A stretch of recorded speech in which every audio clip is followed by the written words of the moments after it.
بسم الله الرحمن الرحيم. أهلا بحضراتكم، يا رب تكونوا بخير وصحة وسعادة وقوة إيمان. حلقة النهاردة حلقة رقم 5 من القصة بتاعتنا الجميلة، علاقة عجيبة جدا، العلاقة بين ندى وباباها. قبل ما نبدأ، اللهم صل وسلم وزد وبارك على سيدنا محمد وعلى آله وأصحابه أجمعين. الحلقة اللي فاتت كانت نهايتها إن كريم فكر في طريقة يرجع بيها حقه من بابا ندى اللي هدده بالقايمة والشيك اللي على بياض، وطلب إن هو يضمنه في عربية كبيرة بدل عربيته الصغيرة هيجيبها بالتقسيط. وبالفعل الأب وافق وقال إن هو هيضمن كريم في إنه يجيب العربية. كريم عمل إيه بقى؟ كريم اتفق مع واحد صاحبه عنده أجنس عربيات إن وهو بيمضي الحاج أبو ندى على ورق الضمان بتاع العربية وبتاع الأقساط. طبعا الأقساط بيبقى فيها بقى كمبيالات وشيكات وحاجات زي كده، فهو هيمضي ضامن مع كريم. قال له وانت بتمضي ضامن حط كده في وسط الورق شيك على بياض وتنازل عن القايمة. واتفق كريم هو وصاحبه اللي هو عنده الأجنس وهيشتروا منه العربية على الكلام ده. طب والحاج وافق؟ وافق، احنا قلنا انه وافق. طيب مضى على التنازل عن القايمة ومضى على شيك على بياض؟ وافق ومضى من غير ما ياخد باله. وهنا بقى كريم كانت مش سايعاه الفرحة، كده خلاص بابا ندى ما يقدرش يهدده بأي حاجة، بقى معاه تنازل عن القايمة وهو ماضيه ومعاه شيك على بياض ضده زي الشيك اللي هو واخده عليه. برافو عليك يا كريم. هيعمل ايه بقى عمنا كريم؟ هل بقى هياخد ندى ويمشي؟ فكر في القصة ديًا، وبعدين لقى ندى نفسها بتحب باباها جدًا، ما تقدرش تستغنى عنه. العلاقة بينهم زي ما باقول لكم عجيبة جدًا، أب وبنته ولكن متعلقين ببعض بطريقة زايدة جدًا جدًا جدًا. بلغة الأيام دي بنقول بطريقة over زي الشباب بقى، عشان نبقى كده يعني. المهم فقعد يفكر وقال لأ، أنا ممكن أخيّرها وهي تختار باباها ويبقى أنا اتضايقت. طب وعلى إيه؟ خلّيني قاعد وخلاص. أنا دلوقتي الحمد لله معايا الورق عشان ما ابقاش متهدد بحاجة، وأنا كده مبسوط وتمام، مش مشكلة. وفضل معاه الورق. ما عدّاش على التفكير ده أسبوعين والّا حاجة وهي دماغه عمّالة تجيب وتودّي، وبعدين لقى ندى بتقول له خبر جميل جدًا، نسّاه بقى الإمبيالة والقايمة والدنيا كلّها. أكيد عرفتوا إيه هو الخبر. الخبر إن ندى حامل. يا نهار أبيض! راحت للدكتور وراح معاها وباباها راح معاها، ما سابوش يروح لوحده. واتأكد إن هي فعلًا حامل، ولكن الدكتور قال حملها صعب شوية. فلازم ترتاح تمامًا، ما تقومش ولا تعمل ولا تغسل ولا تطبخ ولا تعمل أكل ولا أي حاجة. فهنا بقى كريم قال خلاص أجيب واحدة تساعدها وتعمل لها كل اللي هي عايزاه. تستغربوا بقى إن الأب رفض وقال له لأ ما تجيبش، أنا اللي هاخدم بنتي، أنا اللي هاعمل لها كل حاجة، أنا طول عمري باعمل لها كل حاجة، هاعمل لها دلوقتي كل حاجة. وفعلًا بقى كريم يقوم يروح شغله، الأب قاعد مع بنته يغسل، يكنس، يعمل كل حاجة، يعمل لها الأكل اللي هي عايزاه، أحسن أكل. ما هو عارف بقى هي بتاكل إيه وبتحب إيه وبتكره إيه، وعارف القصص دي كلها، فبقى قاعد معاها طول الوقت، هو اللي بيخدمها خدمة تامة حرفيًا. فحتى لمّا مامة كريم كانت بتيجي شوية عشان تعمل بداله والّا حاجة، يقول لها: "لا، لا، لأ، ارتاحي أنتِ، ارتاحي حضرتِك، أنا اللي هاعمل."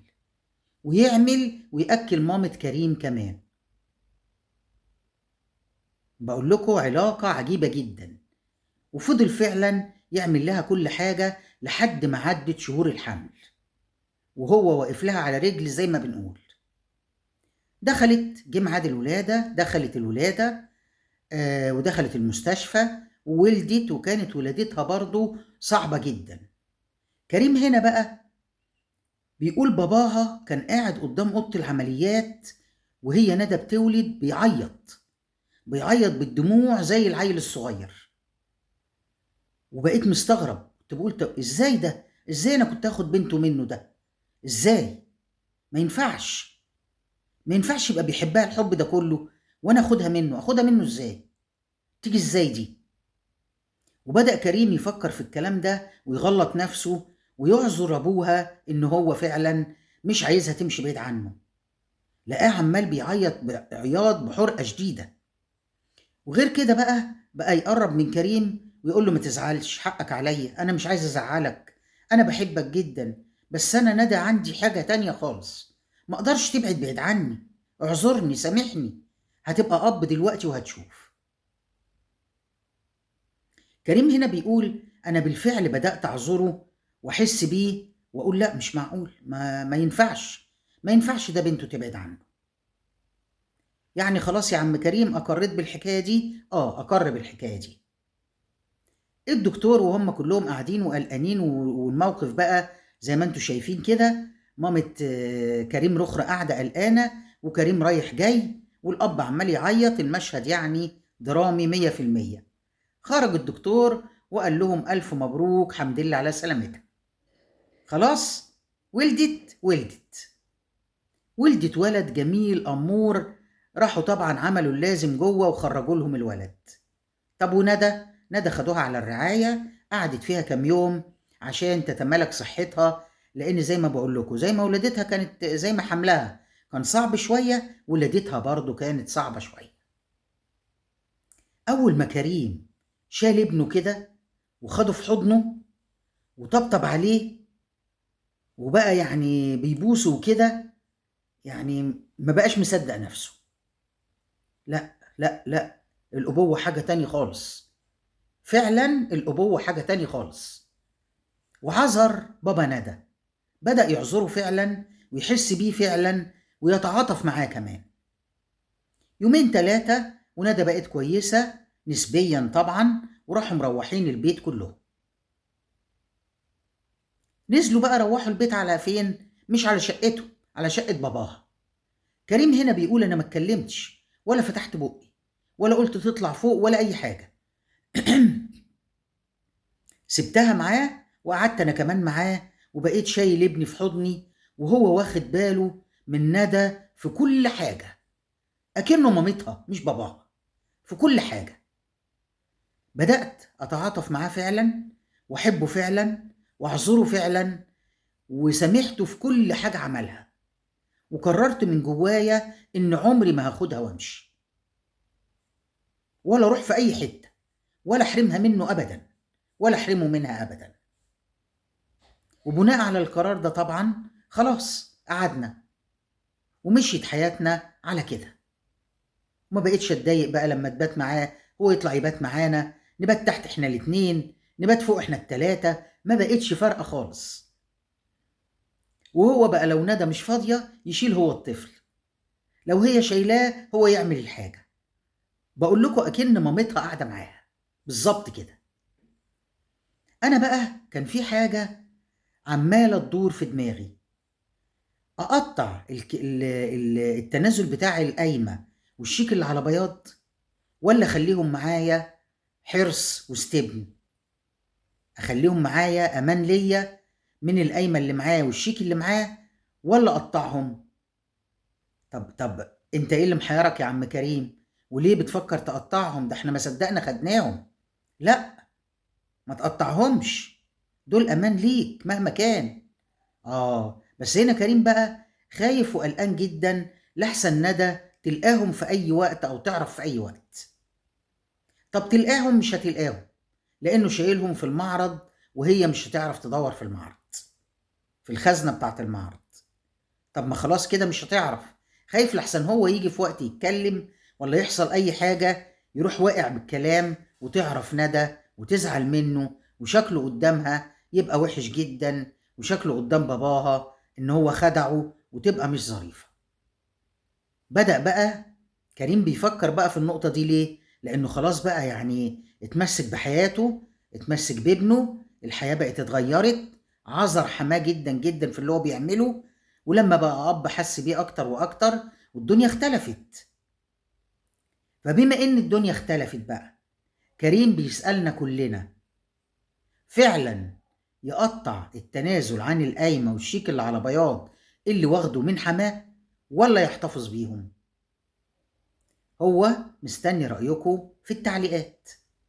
طب ورأيك انت يا حاجة صفية؟ رأيي انا بصراحة ان هو ما يقطعهمش ولا يرميهم ولا اي حاجة، لان القلوب بتتقلب والافكار بتتقلب والانسان بيتغير. سبحان الله، مفيش حد بيثبت على حال. يعني زي ما بنقول كده بالبلدي، تبات نار تصبح رماد ربك يسويها. يعني كل وقت بحال. النهارده انا بحب فلان، بكره بكرهه. حصلت بينا اي حاجه، جت في دماغي اي فكره، افتكرت له اي موقف، ما تضمنش.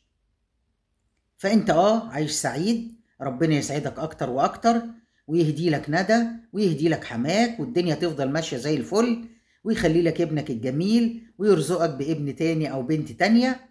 ولكن رأيي انا تحتفظ بالورق زي ما هو، وتسيبه في المعرض مقفول عليه، محدش هيشوفه. وانت ان شاء الله مش هتنسى ولا تتكلم ولا الكلام ده. ده انت راجل يعني في الشغل وفي السوق من وانت لسه في سنة اولى كلية. تنسى ازاي بقى؟ يعني هي دي حاجة تتنسي؟ يعني انت مضي الراجل على شيك على بياض وتنازل عن القايمة، وعملت القصة الطويلة العريضة دي عشان تمضيه، وهتنسى وتتكلم؟ مش منطقية يعني يا عم كريم. انا رأيي لا، ما تقطعش حاجة، ومفيش حاجة اسمها نسيان، ومش هتنسى إن شاء الله. وربنا يسعدك ويملى حياتك بركة، ويخلي لك ندى، ويخلي لك ابنك، ويبارك لك فيهم، والدنيا تبقى جميلة أكتر وأكتر. أنت ابن حلال، وبعدين جوزت إخواتك، دي حاجة كبيرة قوي عند ربنا. واخد بالك من مامتك، ساعدت أخوك لحد ما اتخرج. الحاجات دي كلها حاجات جميلة جدا عند ربنا. ربنا سبحانه وتعالى عمره ما كان هيخذلك أبدا أبدا، كان لازم يريح بالك. فربنا سبحانه وتعالى اللي يسر لك الأمر ده وخلاه عمل. ما احنا بنقول ما أراده الله يسره، وما لم يرده عسره. هو يسر لك الأمر ده عشان انت تعيش مرتاح ومطمن، ما تجيش انت بقى تقطعه. لا لا، ربنا كبير وحنين وكريم. ولا ايه يا عم كريم؟ القصة كده انتهت، في انتظار آرائكم في التعليقات.